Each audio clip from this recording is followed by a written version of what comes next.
Hello everyone. तो आज की सेशन में हम लोग डिस्कस करेंगे आईआईटी जैम जो फॉर्म फिलिंग करने के लिए कौन से डॉक्यूमेंट्स हमें चाहिए और उसको कैसे फॉर्मेट में तुम्हें रखना है और उसकी जो साइज कैसे कंट्रोल करना है, तो सब कुछ मैं बता दूंगा। तो देखो, मेजर जो डॉक्यूमेंट्स चाहिए, तो मेजर ये 4 डॉक्यूमेंट्स तुम लोगों को चाहिए होता है।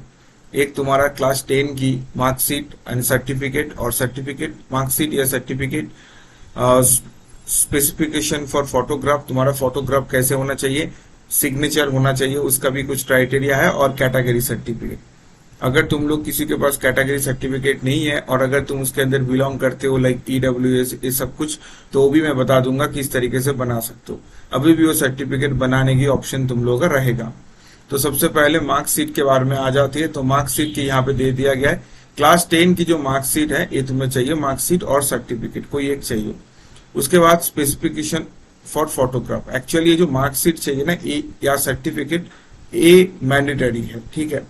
इसके बाद फोटोग्राफ, फोटोग्राफ में क्या है, कुछ क्राइटेरिया दिया गया है। अच्छा, यहाँ पे जो सर्टिफिकेट रहेगा इसकी कोई साइज में ऐसे कुछ लिमिटेशन नहीं है, बट फोटोग्राफ में काफी सारे लिमिटेशन है। जैसे फोटोग्राफ में तुम्हारा जो बैकग्राउंड है या तो व्हाइट या तो ब्लू ऐसे कुछ रखना है, सिंगल कलर। इस तरीके की फोटोग्राफ तुम्हें नहीं रखना है, ठीक है।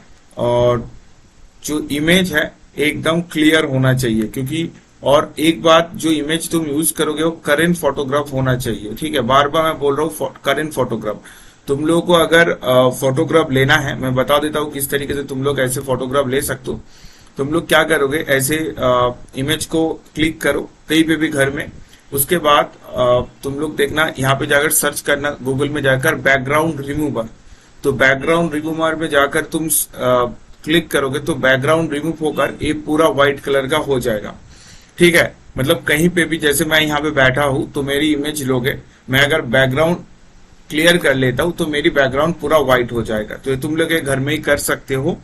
और इसको करने के बाद तुम्हारा क्या है, जो साइज है साइज को कंट्रोल करना होगा, ठीक है। तुम्हारे साइज की जो फॉर्मेट है वो जेपीजी या जेपीजी रखना है, और इस फॉर्मेट में तुम्हें रखना है विड्थ और हाइट, इसको ठीक करना है, या पिक्सल को तुम्हें ठीक रखना है। अगर पिक्सल सेम नहीं होगा तो तुम क्या करोगे, तुम उसको अपलोड नहीं कर सकते हो, ठीक है। और रिसेंट फोटोग्राफ लेना, और क्योंकि जो फोटोग्राफ तुम ले रहे हो ना, रिसेंट फोटोग्राफ, एग्जाम जब तुम देने जाओगे तो तुम्हारे एडमिट कार्ड में एक फोटोग्राफ तुम्हें लगाना पड़ता है, और उस फोटोग्राफ के साथ तुम्हारा रिसेंट फोटोग्राफ मैच होना चाहिए, ठीक है। मतलब जो एडमिट कार्ड में जो तुम्हारा फोटो आएगा वो तो तुम्हारा रिसेंट फोटो आएगा।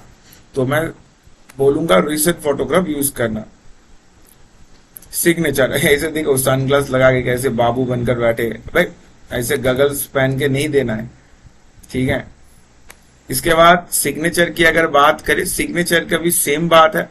एक जो फोटो की साइज है 50 टू 150 केबी के अंदर होना चाहिए। जैसे यहाँ पे भी लिमिटेशन था, तो लिमिटेशन यहाँ पे है 50 टू 150 केबी के अंदर होना चाहिए। ये है सिग्नेचर फॉर्मेट, इसको भी तुम एकदम व्हाइट कलर की कोई इसमें साइन करो और उसका फोटोग्राफ ले लो। ऐसे कैपिटल में साइन ऐसे नहीं करना है, ठीक है। डेट वगैरह नहीं देना, ऐसे नीचे कोई ऐसे लाइन भी नहीं खींचना है, ठीक है।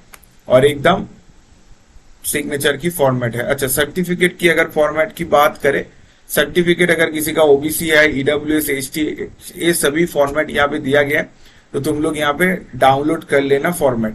अच्छा, जैसे मैं ईडब्ल्यूएस का बता देता हूँ, जो इकोनॉमिकल वीकर सेक्शन, अगर तुम इकोनॉमिकल वीकर सेक्शन सर्टिफिकेट बनाना चाहते हो तो यहाँ पे तुम्हें कुछ क्राइटेरिया दिया गया है, इस क्राइटेरिया को देख लेना होगा।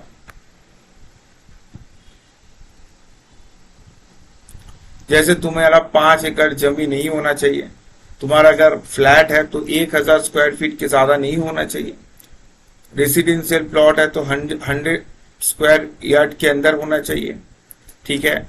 तो ये सारे क्राइटेरिया है। अगर इन सारे, मतलब तुम्हारे 5 एकड़ के ऊपर जमी है एग्रीकल्चर लैंड, तो तुम अप्लाई नहीं कर सकते हो, ठीक है। और जिसको जिसको ये क्राइटेरिया फुलफिल कर रहा है तो वो अप्लाई कर सकते हैं। अभी तुम लोग बोलोगे सर अगर अभी अप्लाई करेंगे तो लेट हो जाएगा, तो हम लोग क्या इसको फॉर्म फिलिंग के टाइम यूज कर सकते हैं? तो आंसर होगा नहीं, तुम नहीं यूज कर सकते। बट अगर तुम इस क्राइटेरिया के अंदर आ रहे हो, ठीक है, अगर तुम इस क्राइटेरिया के अंदर आ रहे हो तो तुम्हें बाद में एक कैटेगरी चेंज करने का ऑप्शन दिया जाएगा। जब रिजल्ट आउट हो जाएगा ना, तो तुम तब भी काउंसलिंग की पहले और एक बार तुम्हें मौका मिलेगा इसको अपलोड करने का। अगर तुम तब भी अपलोड कर देते हो फिर भी वो काउंट हो जाएगा। तो ऐसे नहीं जो अभी करना है तुम बाद में भी कर सकते हो। एक इनकम सर्टिफिकेट निकालो और इसके बाद जो फॉर्मेट यहाँ पे दिया गया है उस फॉर्मेट के अकॉर्डिंग फिल करो। ठीक है, ये जो फॉर्मेट दिया गया है। तो ये था इंपॉर्टेंट डॉक्यूमेंट्स, और मैं complete step wise form filling को भी बता दूंगा। तुम लोग की जो भी क्वेरीज है, मैं हमेशा बोलता हूँ जिसको जो भी क्वेरीज है तो बताते जाना, मैं सभी अपडेट तुम लोगों के लिए लाते रहूंगा। ऐसे काफी सारे और भी सेशंस में लेते रहूंगा। तो थैंक यू सो मच।